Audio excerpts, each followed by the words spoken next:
Hello mga guys, magluluto tayo ng binagoongang bangos. Ayan po ang mga ingredients. Yung bangos na ginamit natin ay boneless. Prito muna natin ang mga talong. Katapos yung bangos na boneless.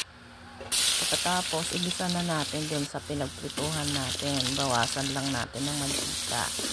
Ayan, igisa na natin ang bawang sibuyas, kamatis. Tapos hanggang lapirut-lapiritin natin yung kamatis. Lagyan natin ang bagoong alamang. Ayan, gisahin natin magbuti at ilagay natin ang talong. At saka yung bangos na pinito. Dagdagan natin ng konting tubig para mayroon siyang konting sabaw.